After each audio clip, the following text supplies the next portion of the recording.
కార్యాలయంపై దాడి జరిగినా పోలీసులు చర్యలు తీసుకోలేదని మాజీ మంత్రి అంబటి రాంబాబు ఆరోపించారు. ఇది దేశ చరిత్రలోనే దురదృష్టకర సంఘటన అన్నారు.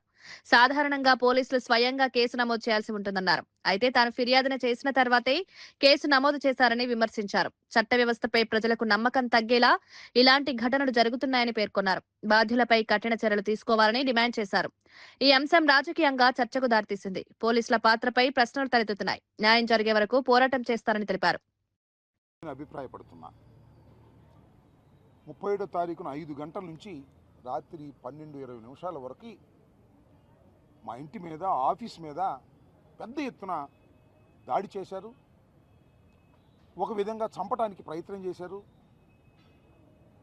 ఇల్లుని ఆఫీస్ని ధ్వంసం చేశారు. నా ప్రాపర్టీని అన్నింటినీ కూడా కార్లు అక్కడ ఉన్న ఫర్నిచర్ అంతా ధ్వంసం చేసేటటువంటి కార్యక్రమం చేశారు. 7:20 పాటు విధ్వంసాన్ని సృష్టించారు. ఆ తర్వాత నన్ను అరెస్ట్ చేశారు, జైలుకి పంపించారు. 18 రోజుల తర్వాత న్యాయస్థానాల తీర్పుతో నేను బయటకు రావటం జరిగింది. ఆ తర్వాత నా ఇంటి మీద జరిగినటువంటి దాడి ప్రపంచమంతా చూసినా కూడా police has not taken any action. చాలా దురదృష్టం. అది భారతదేశ చరిత్రలోనే చాలా దురదృష్టం. నేను కంప్లైంట్ ఇచ్చేంతవరకు అసలు యాక్షన్కి వెళ్ళలేదు, కేసు కూడా రిజిస్టర్ చేయలేదు. జనరల్గా పోలీసులు ఏం చేయాలంటే ఒక సంఘటన జరిగితే సూమోటివ్గా కేసు బుక్ చేయాలి.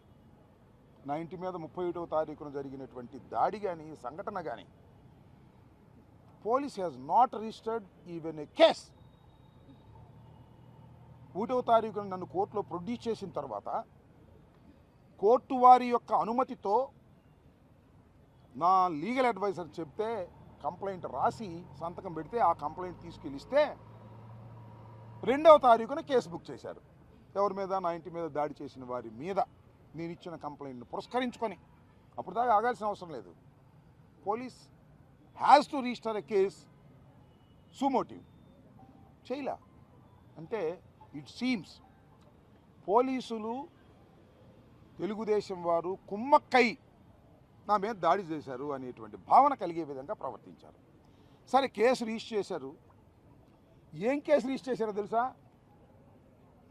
అందరికీ అర్థమయ్యే విధంగా చెప్తాను. 127 class 2, 189 class 2, 324 class 4, 329 class 4, 351 class 2 read with 190 BNS.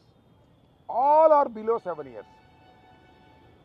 మీకు తెలుసు కదా, 7 years లోపుగా శిక్ష పడే అవకాశం ఉన్నటువంటి కేసుల్లో పోలీసు వారే బెయిల్ ఇచ్చి పంపించవచ్చు. ఇది చట్టం. అందువల్ల ఈ కేసులు మాత్రమే రిజిస్టర్ చేసి వాళ్ళందరూ బెయిల్ ఇచ్చి పంపిస్తారు. ఇంకో విషయం చెప్పనా మీకు, నా మీద కూడా ఇదే కేసులు. ఆల్ ఆర్ 7 years బిలో, నాకు మాత్రం బెయిల్ ఇవ్వాలి పోలీసు వారు.